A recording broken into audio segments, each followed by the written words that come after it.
Con la autorización de nuestro presidente, doy la bienvenida al señor secretario de Relaciones Exteriores una vez más a este Senado de la República.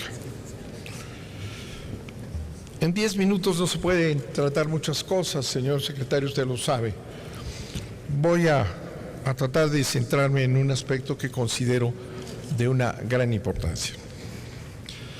El presidente Peña Nieto afirmó en la última sesión de Naciones Unidas la disposición de México de sumarse a las operaciones de los cascos azules.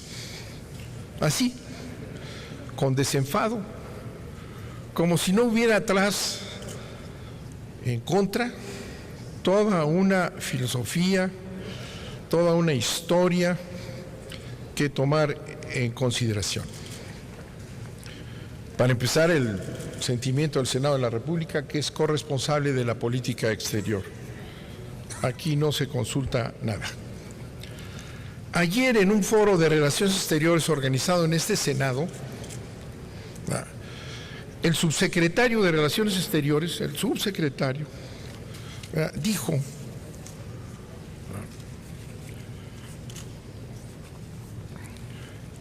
es el subsecretario de Asuntos Multilaterales y Derechos Humanos, o sea, su subordinado, Juan Manuel Gómez Robledo, con un nombre de alcurnia en el Servicio Exterior. Un nombre de alcurnia en el Servicio Exterior. Y tuvo expresiones que no se compaginan con lo que usted aquí dijo, señor secretario, cuando inició su planteamiento, su informe. Dice usted que los dos ejes, bilateral y multilateral, han llevado a México a actuar con base en nuestros principios constitucionales. Bueno, eso es lo que ataca su subsecretario. Su subsecretario, bueno, no sé si lo hizo como funcionario, porque el artículo 128 de la Constitución establece que todo funcionario público, sin excepción alguna, protestará guardar la Constitución. Y su planteamiento ayer en el Senado, ayer mismo, fue violatorio a la Constitución, porque estableció una serie de principios contrarios a la Constitución. Son facultades del Senado analizar la política exterior desarrollada por el Ejecutivo con base en los informes, etc. Y el artículo 89 constitucional establece en su fracción 10ª que el presidente tiene la función de dirigir la política exterior y celebrar tratados internacionales, y luego señala: en la conducción de tal política, el titular del Poder Ejecutivo observará los siguientes principios: la no intervención, la solución pacífica de controversias, la proscripción de amenazas en el uso de la fuerza en relaciones internacionales, la igualdad jurídica entre los Estados, la cooperación internacional para el desarrollo, el respeto y protección y promoción a los derechos humanos. Pues el señor subsecretario se permitió decir que pues estos principios están de más en la Constitución. Aquí lo vino a decir el señor subsecretario, que fue un error, dice, hoy aparece en los medios, fue un error, dice el señor subsecretario, ¿no? Dice, fue un error haber incorporado a la Constitución estos principios. Juan Manuel Gómez Robledo sostuvo que, en fin, que algo verdaderamente grotesco, que esos principios entraron a la Constitución para compensar nuestra entrada al GATT, y luego una verdadera descalificación de los mexicanos en general, porque dice, parece que sentimos la necesidad de compensar esa traición a la patria como una simulación a que los mexicanos somos muy afectos. Luego ya se mete al tema de los cascos azules y dice, no toda intervención de los cascos azules es belicosa. Si dice no toda, pues la intervención de los cascos azules es belicosa, salvo la que no lo es, ¿no? Esos principios no son estáticos, me refiero a los que acabo de leer, que obligan al presidente de la República a respetarlos, si no es es de contentillo.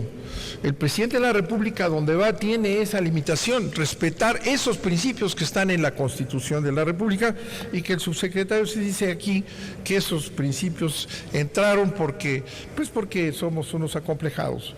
Y segundo, que los principios evolucionan hasta, pienso yo que Gómez Robledo debe pensar, evolucionan al grado de decir lo contrario.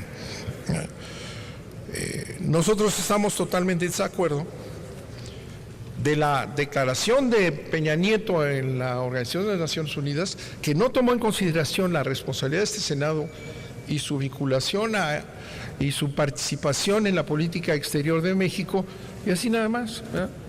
Con decía yo, con un gran desenfado, pasa por encima de principios a los que tiene obligación el presidente de cumplir. Y no puede decir que México ya está dispuesto a participar en las operaciones de la Organización de Naciones Unidas, porque sí, contrario al principio que establece la no intervención entre las naciones, principio que está obligado a él, ya no solo el subsecretario, que se le fue la lengua aquí en el Senado ayer, ¿verdad?, sino el propio presidente. Es un desconocimiento de la política exterior y de la política nacional. ¿Por qué? Porque precisamente estos principios salvaguardan a nuestro país de participar en conflictos que no son nuestros. Aquí, señor secretario, usted habló de lo complejo que ha sido este año, y lo complejo que ha sido este año son intervenciones, son muertes, son bombardeos, son invasiones. Ese es lo complejo. Independientemente de la cuestión económica que tocó usted con menos énfasis, pero esa situación que usted conoce y que nos narra aquí es la que resulta de la lucha por el poder en el mundo, de invasiones, ¿verdad?, de dominios, de control del petróleo internacional. Aquí le salió más barato que en Irak o en Libia, a base de bombardeos y de violencia, ¿verdad? Y a ese es el asunto al que nos quieren meter. Pues no estamos de acuerdo. Y es contrario a la tradición de México. No es cierto que el principio de la no intervención sea un principio obsoleto, como dice este señor, ¿verdad?, que no hace honor a su gran apellido, ¿verdad? No es obsoleto, es fundamental. México es un país pacifista. México es un país que busca relaciones con todos los pueblos del mundo. México es un país que no debe estar alineado a la política exterior de otro país. Por eso el principio lo protege al propio presidente y nos protege a nosotros. De manera que lo dicho por el presidente en la sesión de las Naciones Unidas es absolutamente contrario a los intereses de este país.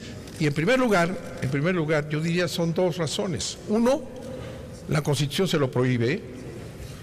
La Constitución le prohíbe llegar a un acuerdo en el foro internacional de que México se incorpora a las misiones de paz, llaman. Ya saben ustedes que siempre las misiones de paz son el disfraz de las misiones de guerra.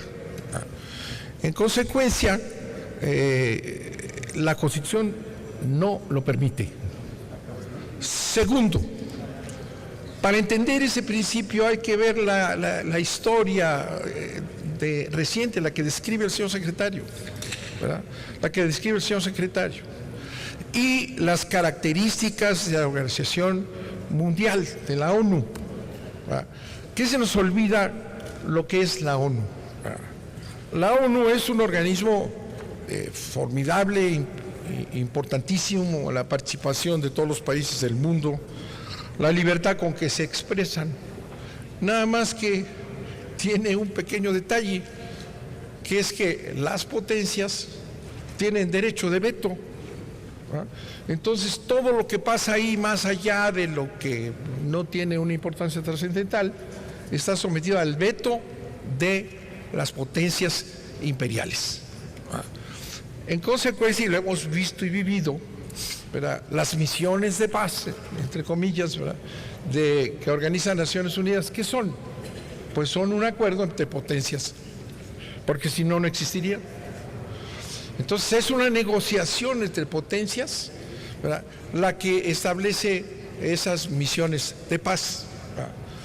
Entonces la decisión de participar en este mecanismo internacional implica claramente el someternos a los arreglos que hagan las potencias en relación con lo que consideran la paz, esa paz que ellos contribuyen a romper, ¿verdad?, ya sea el bombardeo como esa situación actual de los Estados Unidos, que no saben si está ya asociado con sus amigos o con sus enemigos, en esa complicación de la lucha contra lo que ahora consideran una amenaza terrorista islámica, que le hacen cambiar de posición por razones de intereses clarísimos de los Estados Unidos frente a los otros, ¿verdad?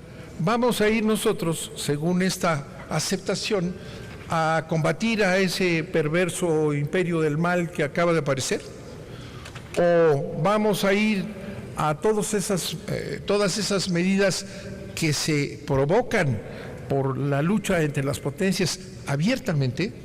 Es un grave error. Es un grave error que no debemos permitir y que hay que explicarle al presidente la historia de este país.